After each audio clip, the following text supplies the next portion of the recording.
जाने अखिल ब्रह्मांड की नायिका जगदीश्वरी परम्बा महाकाली महालक्ष्मी महासरस्वती स्वरूप या उनकी दिव्य झांकी श्रीमद् देवी भागवत महापुराण भगवती की साक्षात वांग्मयी मूर्ति का नाम है देवी भागवत महापुराण। तो आज नववर्ष के द्वितीय नवरात्रि में आज हम कथा का श्रवण पान करेंगे। बोलिए जगदम्बा मैया की जय हो। तो आइए कथा में प्रवेश करने से पहले माता के दिव्य गुणों का गुणगान करते हैं और उनको याद करते हैं। और मेरे साथ गाना है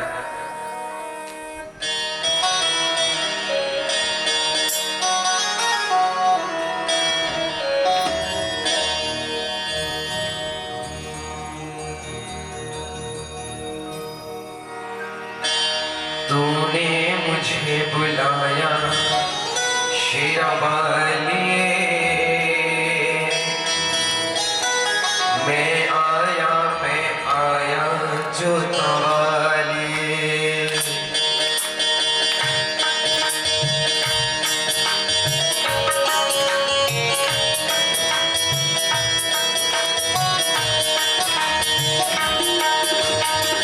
तूने मुझे बुलाया शेरावाली,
तूने मुझे बुलाया शेरावाली,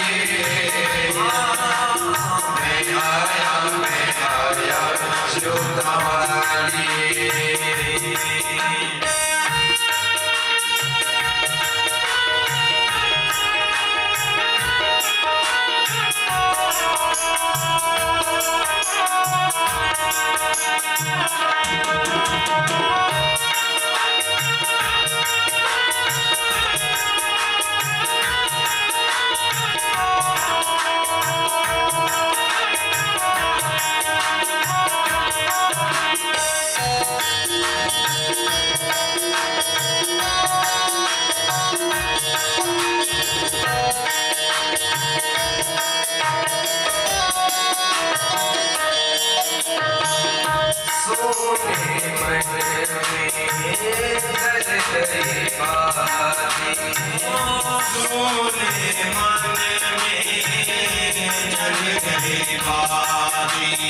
तेरे पथ में तेरे पथ में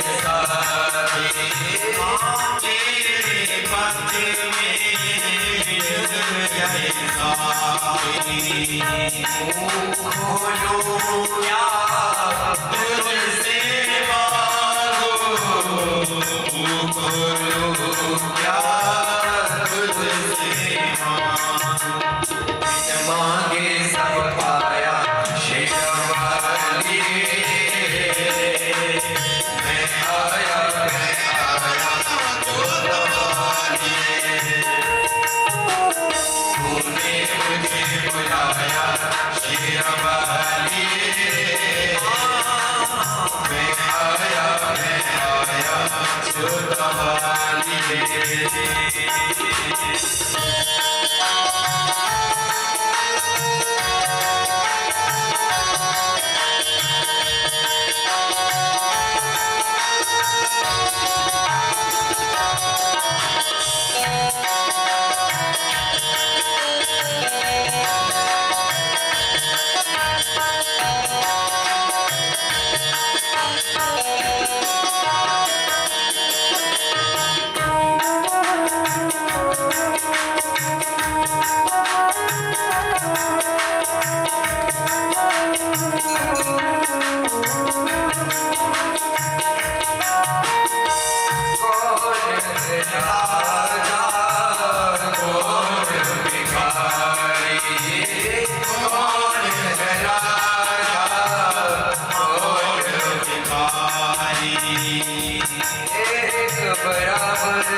अपने गले लगाया शेरवाली। मैं आया जोतवाली। ओ तूने मुझे बुलाया शेरवाली। मैं आया जोतवाली।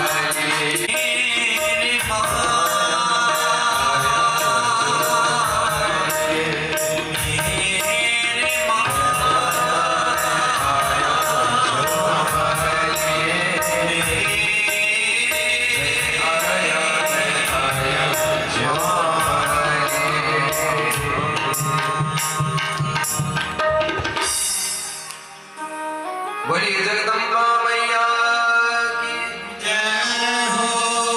बोलिए अंबिका मैया की जय हो।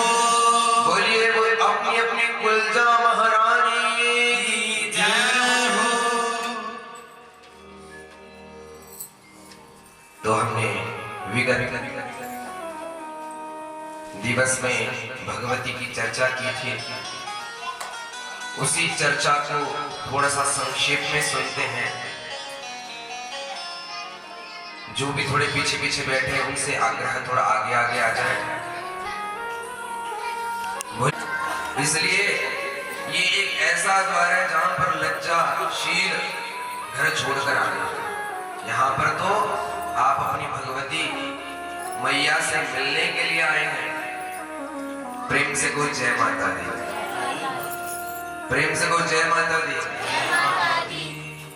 और कल हमने श्रीमद् देवी भागवत जी का अर्थ को समझा। हमने चर्चा की भक्ति की, ज्ञान की, वैराग्य की और त्याग की, और भक्ति और मुक्ति का ग्रंथ है जो भक्ति को भी देने वाला है, ज्ञान को भी देने वाला है, वैराग्य को भी देने वाला है और त्याग को भी देने वाला है।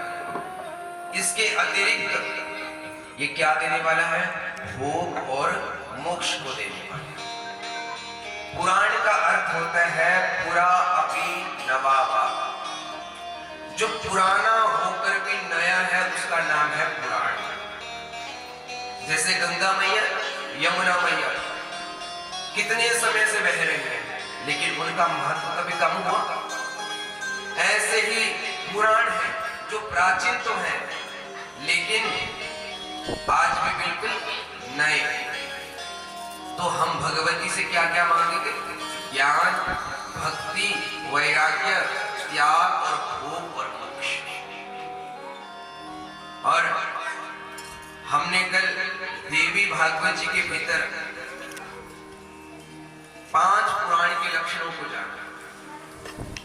सर्ग, प्रतिसर्ग, वंश, वंशानुचरित्र और मनवन क्षेत्र है। उन भगवती के चरणों में हम सभी प्रणाम करते हैं। महाराज किसी ने पूछा, उत्पत्ति करने का काम तो ब्रह्मा जी का, पालन करने का काम विष्णु भगवान का, और सृजन करने का काम भगवान भोले बाबा का। तो भगवती किस प्रकार इस संसार की उत्पत्ति करती है, पालन करती है और सृजन करती है? ये वही भगवती है जो ब्रह्मा जी के साथ मां सरस्वती के रूप में, ये वही भगवती है जो भगवान विष्णु के साथ लक्ष्मी मैया के रूप में, ये वही भगवती है जो भोले बाबा के साथ पार्वती मैया के रूप में। ये 3 प्रकार की शक्तियां हैं, सात्विक, राजसिक, तामसिक। तत्व एक ही है, लेकिन माता अपनी लीला का बखान करने के लिए, अपनी लीला का विस्तार करने के लिए एक से अनेक हो जाती है। प्रेम से को जय माता दी। फिर हमने आगे चलकर नैमिषारण्य की पावन भूमि पर गए, जहां पर सूत जी महाराज उपस्थित हैं और 88,000 ऋषि विद्यमान हैं, और उनका प्रतिनिधित्व कर रहे हैं शौनक जी। श्रोतुम इच्छति कांक्षति इति शौनकः, जो सुनने की इच्छा रखते हैं, सुनने की कांक्षा रखते हैं, उनका नाम है शौनक जी महाराज। तो इस कथा में जिज्ञासु बनकर भी आना है और पिपासु बनकर भी आना है। जब जिज्ञासु बनकर आओगे तभी पिपासा अर्थात प्यास ज्यादा लगेगी। इस दिव्य कथामृत का पान जितना आप करते जाओगे, भगवती आपके सारे मार्गों को प्रशस्त करती जाएगी। प्रेम से को जय माता दी। 88,000 ऋषियों ने, शौनकादि ऋषियों ने कहा, महाराज आप सूत जी बड़े बुद्धिमान हैं, बड़े ज्ञानी हैं, वेद वेदांत में दक्ष हैं, आप सा बुद्धिमान कोई नहीं हो सकता। हे प्रभु, आपने भगवान विष्णु के अवतारों की कथा हमसे कही, भोले बाबा के दिव्य चरित्रों को आपने हमसे सुनाया, कृपा करके अब कोई ऐसी कथा का श्रवण पान करवाइए जिससे हमें भक्ति भी मिले और मुक्ति भी मिले, अर्थात भोग भी मिले और मोक्ष भी मिले। क्योंकि ये देवी भागवत जी की कथा है, ये भोग भी प्रदान करती है। भोग माने गाड़ी, बंगला, मकान, ये है भोग जिनको हम भोगते हैं। और दूसरा मोक्ष, जो मोक्ष को भी प्रदान करने वाली। सूत जी ने कहा कि देखो, अगर तुम कथा श्रवण करना चाहते हो तो सबसे पहले अपने मन की शुद्धि करो। तन की शुद्धि के अनेकों साधन, गंगा जी में जाओ, यमुना जी में जाओ, संसार के जितने भी जलप्रपात हैं उनमें स्नान कर लो, उससे तन की शुद्धि हो जाएगी। अब देखो, भगवती का सुंदर चरित्र यहाँ पर गाया जा रहा है। यहाँ पर खूब दान कर, यहाँ पर अपने धन की शुद्धि भी कर लो, लेकिन सबसे कठिन काम है मन की शुद्धि। जैसे ही आपका मन भगवती के चरणों में लगना शुरू होगा, इतने में आपको दुनियादारी याद आ जाएगी। गाड़ी, बंगला, मकान, संसार के सारे आयाम आपको याद आने शुरू हो जाएगा। महाराज, इस मन पर कैसे काबू पाएं? अगर मन पर काबू पाना है तो भगवती के गुणों को, भगवती के स्वरूप को, भगवती के चरित्र को बड़े प्रेम पूर्वक सुनना। कथा प्रेमियों, ये नीरस कथा नहीं, ये तो रस से भरे हुए, बस आपका भाव चाहिए। जब भी कथा सुनने बैठो ना तो बस भाव यही याद रखना कि देखो भगवती ने हमें कितनी सुंदर आंखें दी हैं, भगवती ने कितनी सुंदर वाणी दी है, भगवती ने कितने सुंदर पैर दिए हैं। अगर भगवती ने हमें इतना सुंदर शरीर नहीं दिया होता तो इन नेत्रों से हम आपका दर्शन कैसे कर पाते, इस वाणी से आपका गुणगान कैसे कर पाते, और इन पैरों से आपके द्वार तक कैसे पहुंचते जब तक समर्पण नहीं आएगा। भगवान शरणागति नहीं देते। भगवती कहती है तू सारे संशयों को छोड़कर मेरे पास आ, मैं तुम्हारे सभी दुखों का विमोचन कर दूंगी। सूत जी ने कहा कि मैं अब आपको ऐसी कथा श्रवण करवाने वाला हूं जिससे भुक्ति भी मिलेगी और मुक्ति भी मिलेगी, भोग भी मिलेगा और मोक्ष भी मिलेगा, और जो सभी शास्त्रों में सार रूप है।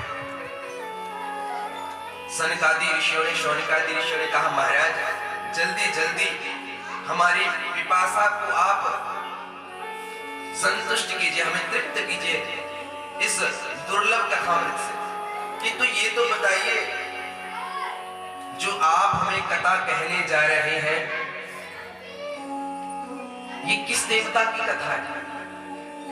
अब जो सूत और शौनकादि ऋषि बैठे तो वो हमारी तरह थोड़े बैठे कि कथा प्रारंभ होगी 2 बजे, हमारा समय है 5 बजे।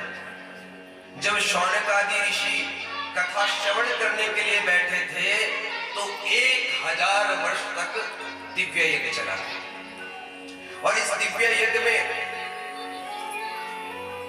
इतने श्रोतों, ना जाने कितने वेदों का सार शौनकादि ऋषियों ने सुना। प्रेम से कोई जय माता दी। बच्चों को थोड़ा सा साइड में कर दो, यहां से आवाज बहुत ज्यादा आ रही है। प्रेम से कोई जय माता दी। और इसमें कौन से देवता की पूजा होती है और ये देवी भागवत कितने दिनों तक चलता है, कितने मनुष्य इसे सुन चुके हैं और इससे सुनने से लाभ क्या है। तो महाराज सूत जी ने कहा कि इसको सबसे पहले किसने कहा, वेद व्यास जी।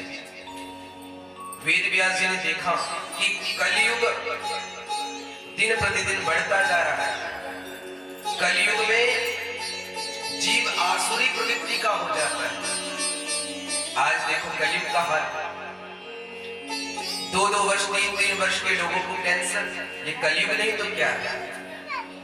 कलयुग ने हमारी बुद्धि को इतना फेर दिया है कि हमारे घर में कोई अगर जलपान करने के लिए भी आ जाए हम उसको जल नहीं पिला सकते, हम एक व्यक्ति को भोजन नहीं करवा सकते, हम परोपकार की बातें तो करते लेकिन अपने घर में फॉलो नहीं करते। लेकिन भगवती कहती है ना, जिसके दिल के दरवाजे सबके लिए खुले होते हैं ना, उसके लिए मेरे दरवाजे हमेशा ही खुले रहते। प्रेम से कोई जय माता दी। तो माताओं कृपणता नहीं करनी है, कंजूसी नहीं करनी है, गौ की सेवा करो, श्वान की सेवा करो। अगर आपके घर में कोई अतिथि आ जाए, अतिथि तो भगवान के स्वरूप होता है, इसलिए तो बोला है मातृदेवो भव, पितृदेवो भव, आचार्य देवो भव और अतिथि देवो भव। अतिथि का मतलब एक और समझिए, जिसकी तिथि निर्धारित ना हो वो है अतिथि।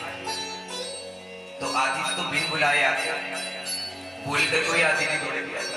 अचानक आपके घर के दरवाजे के पास पहुंचे तो अतिथि जी महाराज। कई माताओं को तो मुख ही बिगड़ जाता है अतिथियों को देखकर।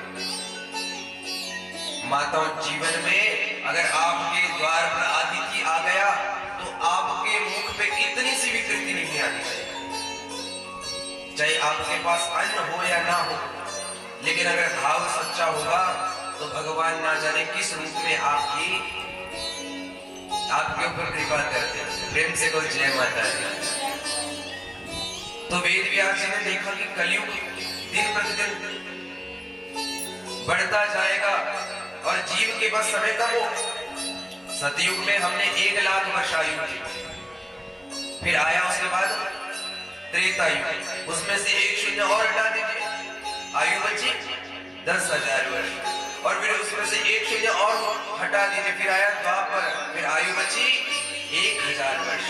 फिर आया कलयुग, कलयुग में आयु बची केवल 100 वर्ष। अब आप भी जानते हैं कि 100 वर्ष भी कितने लोग जीने वाले हैं। कलयुग केवल नाम अधाया, कलयुग केवल नाम अधाया।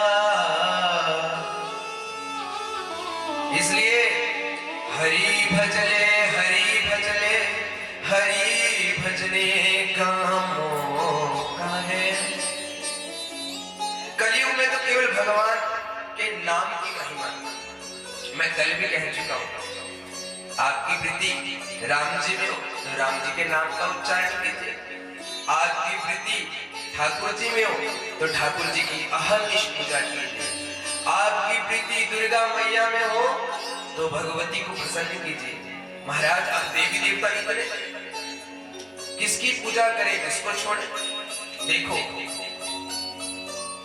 एक पति एक पत्नी, एक गुरु एक इष्ट।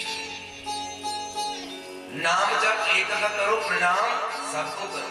ये नहीं है कि हम ठाकुर जी को मानते हैं, दुर्गा मैया के द्वार में आ गए तो हम उनमें भेद करने लगे। भेद मत कर, क्योंकि ये भेद करने वाली शक्ति नहीं है। और जो भगवान विष्णु और शिव में भी भेद करता है वो भी नरकगामी होता है। हरि हर एक है दोनों, न ये कम है न वो कम है। मेरे साथ गाएंगे, हरि हर एक है दोनों, न ये कम है न वो कम है। हरि हर एक है दोनों, न ये कम है न वो कम है। हरि हर एक है दोनों, न ये कम है न वो कम है। हरि हर एक है दोनों, न ये कम है न वो कम है। हरि हर एक है दोनों, न ये कम है न वो कम है। ये क्षीर सागर में वो रहते हैं हिमालय में।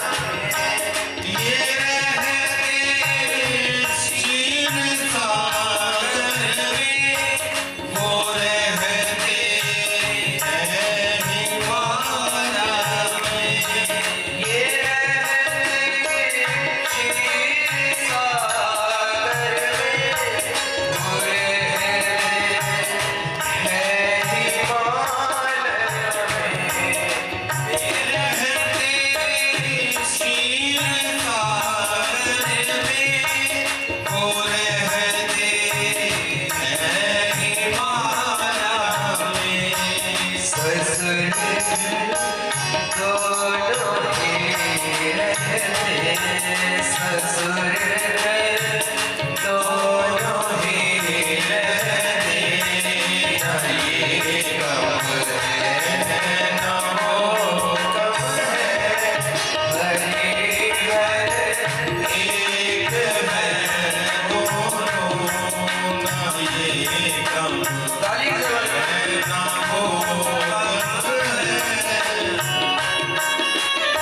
पाप नाशक है दोनों ही पाप नाशक है न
ये गम है न वो गम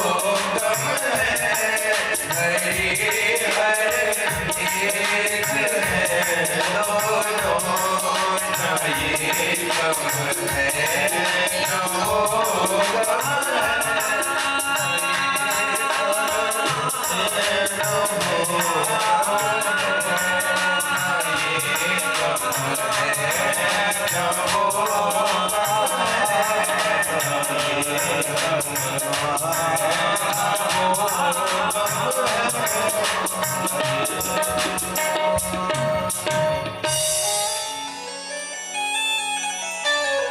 हरे हर एक है दोनों न ये गम है न वो गम है।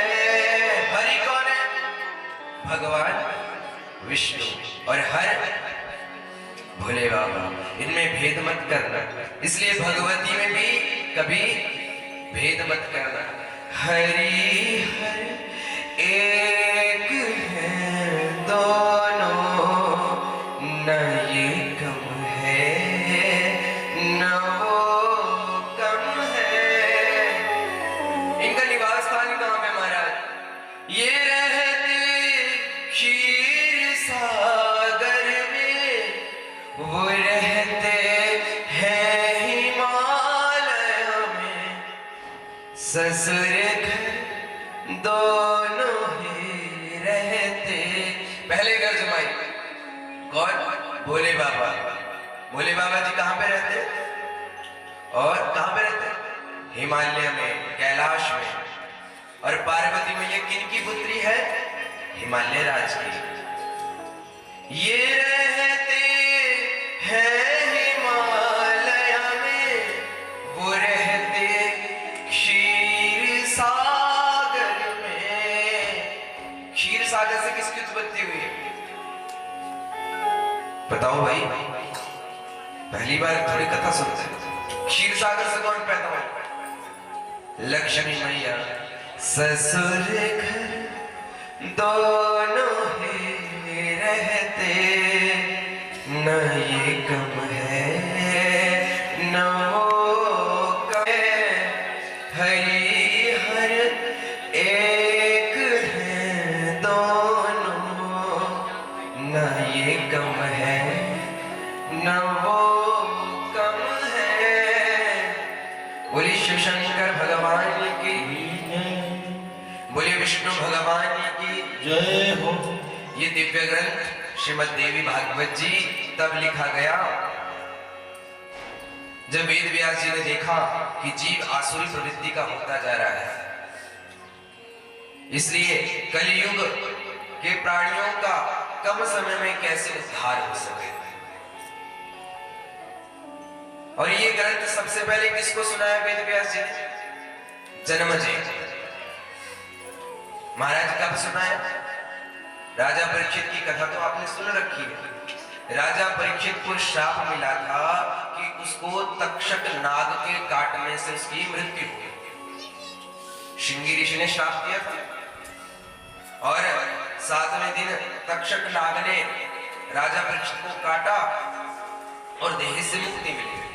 जबकि भागवत जी का श्रवण पान राजा परीक्षित ने किया था, लेकिन ऋषि मनीषियों ने राजा जन्मजय को कहा कि सांप के मरने से अगर किसकी मृत्यु होती है, सांप के काटने से किसी की मृत्यु होती है तो वो अकाल मृत्यु कहलाती है महाराज। इसलिए आपके पिता की दुर्गति हुई है। आपके पिता की क्या हुई है? दुर्गति। इसलिए अगर अपने पिता को मोक्ष दिलाना चाहते हो तो उनके निमित्त कथा श्रवण पान। तो जन्मजय ने वेद व्यास जी से निवेदन किया कि महाराज मुझे कोई ऐसी दिव्य कथामृत का पानी करवाइए जिससे मेरे पिता राजा परीक्षित को मुक्ति मिल सके। वेद व्यास जी ने श्रीमद् देवी भागवत सुनाया और 9 दिन तक इस कथा का नवहायज्ञ कहते हैं। 9 दिन तक जन्मजय ने इस कथा का श्रवण पान किया। प्रेम से कोई जय माता दी। और जो भी इस कथा को बड़े भाव से सुनता है, भगवती उसकी सारी कामनाओं को पूर्ण करती है। महाराज मैं ये भी जानना चाहता हूं कि इस कथा को सुनकर कौन कौन तरे? ये मानवः पाप कृतस्तु सर्वदा सदा दुराचारतः क्रोधाग्निदग्धः कुटिलाश्च कामिनः। जिस व्यक्ति ने अपने जीवन में पाप से पाप कर्म भी किए हैं, जिसने अपने माता पिता का अपमान, गुरु का अपमान किया हो, वेद की निंदा करने वाले, नास्तिक विचार वाले, अगर वो भी इस दिव्य कथामृत का पान कर ले तो उनकी भी मुक्ति हो जाती है। प्रेम से गो जय माता दी। और महाराज मेरा इतने में बात नहीं बनी, और ये बताओ कि और किन किन लोगों ने सुनी इस कथा? तो सूत जी ने, महाराज जी ने कहा कि इस कथा को वसुदेव जी ने सुना और नारद जी ने उनको सुनाया। शौनक आदि ऋषि को बड़ा चंपा, जो नारद जी 2 घड़ी भी नहीं ठहर सकते, उन्होंने केवल 9 दिन तक इस कथा को सुन लिया। और वसुदेव जी ने क्यों नारद जी के मुख से सुना? उनको क्या जरूरत पड़ी भगवती के गुणगान को सुनने की? कहते अगर सुनना चाहते हो तो सावधान पूर्वक सुनना। वैसे मैंने कल कथा को संक्षेप में कहा था, आप आज विस्तार से इस कथा का श्रवण पान कीजिए। कहते ये बात तब की है जब वसुदेव जी के पुत्र कृष्ण जंगल से वापस नहीं लौटे और द्वारिका वासियों ने उन पर कलंक लगा दिया। तब जाकर वसुदेव जी ने चिंता में आकर भगवती का ध्यान किया और स्वयं नारद जी वक्ता बने और उन्होंने इस दिव्य कथामृत का पान किसको करवाया? वसुदेव जी को करवाया। कहते महाराज कृपा करके इस कथा को विस्तार से कहिए। कहते भोजवंशी राजा था जिसका नाम था सत्राजित। क्या था? सत्राजित सूर्य का बड़ा उपासक था। सूर्य भगवान को नित्य प्रतिदिन उनकी पूजा करता, उनकी उपासना करता, उनके बीज मंत्र का जाप करता। एक दिन सूर्य भगवान ने उनके तप से प्रसन्न होकर सत्राजित को अपनी दिव्य मणि प्रदान की। महाराज इस मणि का नाम था स्यमंतक मणि। जैसे ही सूर्य भगवान ने अपनी स्यमंतक नामक मणि, उस दिव्य मणि को सत्राजित के हाथ में दिया तो उससे दिव्य तरंगे पैदा हो रही और सत्राजित उस मणि को पाकर बड़ा प्रसन्न हुआ और उसको अपने गले में धारण कर लिया। महाराज प्रेम से को जय माता दी। देखो आपका भाव इधर उधर नहीं जाना चाहिए, बड़े ध्यान पूर्वक कथा को सुनना। और जब उस मणि को धारण कर लिया तो अब देखने वाले को ऐसा लगे इतना मणि का दिव्य प्रभाव, सामने से कोई देखे तो ऐसा लगता है कि मानो साक्षात सूर्य भगवान आ गया। और जैसे सत्राजित आज द्वारिका में वापस आया तो दूर से देखने पे ऐसा लगे महाराज की सूर्य नारायण भगवान स्वयं आ गए। सारे द्वारिका वासी खुश हो गए कि सूर्य नारायण भगवान द्वारिका की तरफ आ रहे। भगवान कृष्ण ने मुस्कुराते हुए कहा सूर्य नारायण भगवान नहीं है, ये हमारे सत्राजित हैं जिनको भगवान सूर्य ने अपनी स्यमंतक नामक मणि, दिव्य मणि उनको प्रदान की। और जैसे ही सत्राजित द्वारिका में पहुंचे, सभी ने उनका स्वागत किया, मणि की पूजा की गई, स्वस्ति वाचन किया गया। अब जब वो मणि सत्राजित के हाथ में लगी महाराज, चारों तरफ यश, कीर्ति, वैभव सत्राजित का फैलने लगा। अब उस मणि से प्रतिदिन नित्य सोना निकलता, इतना सोना हो गया तो भगवान के पार्षदों ने कहा कि भगवान की दी हुई कोई भी वस्तु है उसका उपयोग बड़े ध्यान से करना चाहिए। अगर आपके घर में अतिरिक्त जल आता है तो इसका मतलब ये नहीं कि सारा जल आप फेंक दें, और अतिरिक्त अन्न आता है तो इसका मतलब ये नहीं कि आप अन्न की वेस्टेज कर दें। अगर आज भगवान ने आपको दिव्य मणि दी है तो उसको बुद्धिमत्ता पूर्वक प्रयोग होना चाहिए, और जितना यश, कीर्ति, वैभव तुम्हें चाहिए तो तुम्हें मिल चुका, तुम इस दिव्य मणि को भगवान को अर्पित कर दो। अब सत्राजित ईर्ष्या भाव से, द्वेष भाव से, कन्हैया से द्वेष भाव करके बोलता, देखो तब मैं करूं, तपस्या मैं करूं, और ये मणि मैं ठाकुर जी को दे दूं, मैं कृष्ण कन्हैया को दे दूं, ये कदापि नहीं हो सकता। और महाराज सत्राजित के जो भ्राता है प्रसेन जी महाराज, प्रसेन जी महाराज ने जब उस दिव्य मणि को देखा तो उस मणि को देखकर विमोहित हो गया। उस मणि में से अनंत तरंगे निकल रही है। उन अनंत तरंगों को देखकर उसने मणि को हाथ में उठाया और खुद अपने गले में डाल ली उस मणि में। प्रेम से कहो जय माता दी।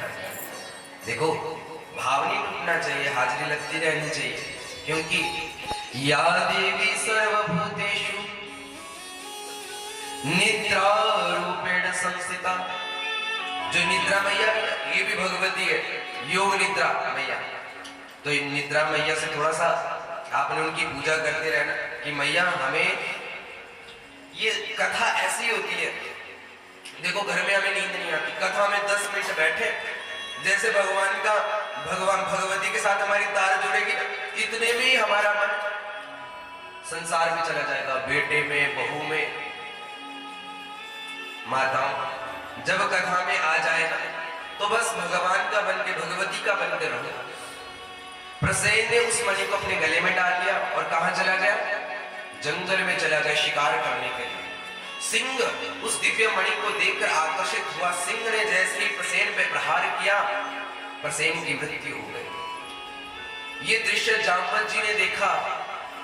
जामवंत जी ने सिंह को मारा और उस दिव्य मणि को अपने हाथों में ले लिया। अपने पुत्र को खेलने के लिए, क्रीड़ा करने के लिए उस मणि को दे दिया।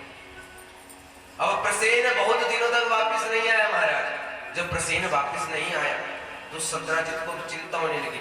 भाई की चिंता नहीं, इस बात की चिंता होने लगी कि जो मेरी दुर्लभ मणि थी वो किसके पास है? मेरे भाई प्रसेन के पास। अब गुप्तचर भेजे गए तो प्रसेन का कोई पता नहीं। कुछ गुप्तचरों ने बताया कि महाराज मर गया वो। तो सत्राजित क्रोधित होकर बोला कि हो ना हो, ये कार्य किसने किया? प्रसेन को मारने वाला कौन था? ये कार्य भगवान कृष्ण ने किया, क्योंकि वो छलियां हैं, कपटी हैं। कुछ दिन पहले उनके पार्षद आकर कह रहे थे कि ये दिव्यमणि ठाकुर जी को दे दिया, और उन्होंने मणि के लालच में आकर इसको मार डाला, प्रसेन को मार डाला। या तो उसको बंदी बना लिया या मार डाला। अब भगवान पे महाराज लग गया कलंक। कलंक महाराज मृत्यु के समान होता है। किसके समान होता है? और ऐसा कलंक लगा महाराज, ऐसा कलंक लगा। भगवान ने कहा जब तक